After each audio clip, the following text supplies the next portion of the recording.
Bismillahirrahmanirrahim. Assalamu alaikum, dear students.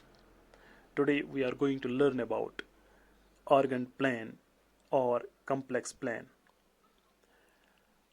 Modulus of a complex number, conjugate of a complex number, and multiplicative inverse of a complex number. Let us first talk about argand plane or complex plane. Since we know that in xy plane or Cartesian plane or real plane, we have the horizontal line which we call as x-axis and the vertical line which we call as y-axis. These two lines are perpendicular to each other and intersect at a point called origin. Also, corresponding to each pair of real numbers x, y, there is a unique point, say P, in xy plane. Now, if we talk about argand plane or complex plane or z plane, in argand plane, the horizontal axis or x-axis is called real axis and the vertical axis or y-axis is called imaginary axis. Also, corresponding to each complex number z equal to a plus iota b, there exists a unique ordered pair of real numbers a comma b, and corresponding to each such ordered pair there exists a unique point, say P, in complex plane. In short, we can say corresponding to each complex number there is a unique point in xy plane, or we can say there is one and onto correspondence between complex numbers and the points in complex plane. Now, corresponding to complex number 0 equal to 0 plus 0 iota, there is a point O, that is origin, in complex plane. Now look at these points. We have point A, which corresponds to complex number 2 plus 4 iota. Point B, which corresponds to complex number minus 2 plus 3 iota. C, which corresponds to complex number 0 plus iota. D, which corresponds to complex number 2 plus 0 iota. E, which corresponds to complex number minus 5 minus 2 iota. F, which corresponds to complex number 1 minus 2 iota. In each of these points, the first coordinate represents the real part of the complex number and the second coordinate represents the imaginary part of complex number. Now let us talk about modulus of a complex number. If we have a complex number z equal to x plus iota y, then corresponding to this complex number there is a unique point, say P, x comma y, in complex plane. Now let us join the point P with origin O. Then using distance formula, OP is equal to square root of difference of x coordinates, that is x minus 0 square, plus difference of y coordinates, that is y minus 0 square.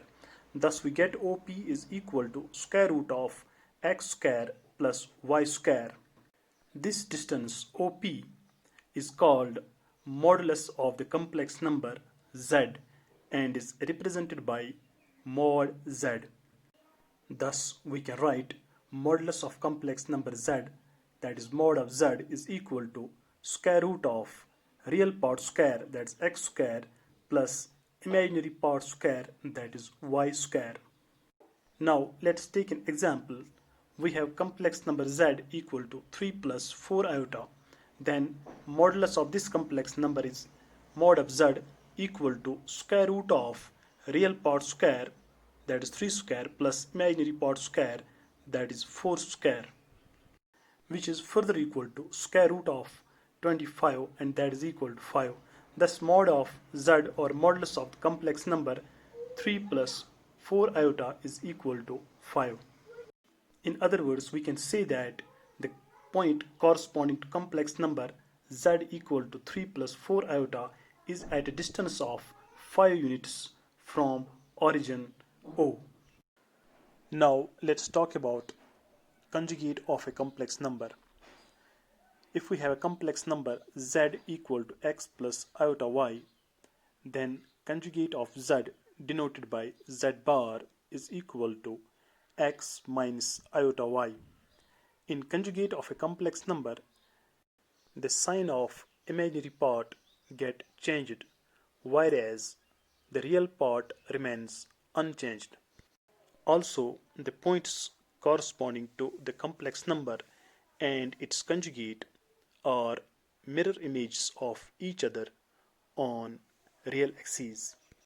In this case, the points P and P dash corresponding to complex number z and z bar respectively are mirror images of each other on real axes. Now let's take few examples. We have complex number z is equal to 3 plus 4 iota. Then conjugate of z is z bar, that is equal to 3 minus 4 iota. Here the sign of real part, that is 3, remains unchanged, and sign of imaginary part, that is 4, changes from positive to negative. Now we have one more example, that is z is equal to 2 minus 5 iota. Therefore z conjugate is equal to 2 plus 5 iota. In this case, the sign of imaginary part changes from negative to positive. Now let's talk about multiplicative inverse of a complex number. If we have a complex number z equal to x plus iota y, then multiplicative inverse of z is equal to 1 by z, that is equal to 1 by x plus iota y. We can write this complex number in the form of a plus iota b.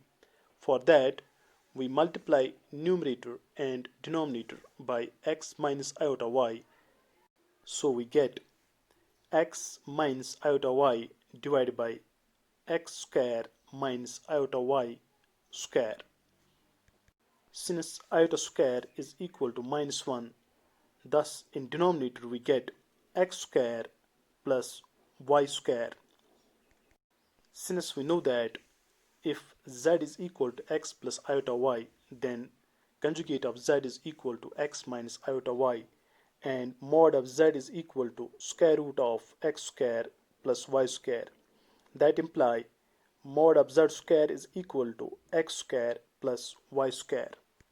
Thus we can write, instead of x minus iota y, we can write z conjugate, and instead of x square plus y square, we can write modulus of z square. Thus we get 1 by z is equal to z conjugate divided by modulus of z square. Now let's take an example. We have a complex number z is equal to 3 plus 4 iota. Then multiplicative inverse of this complex number is equal to 1 by z, that is equal to z conjugate divided by modulus of z square. Now z conjugate is equal to 3 minus 4 iota, and modulus of z square is equal to square root of 3 square plus 4 square whole square, which is further equal to 3 minus 4 iota divided by 25, or 3 by 25 minus 4 by 25 iota. Now in my next lecture I will talk about polar form of complex numbers. Till then, take care of yourself. Thank you.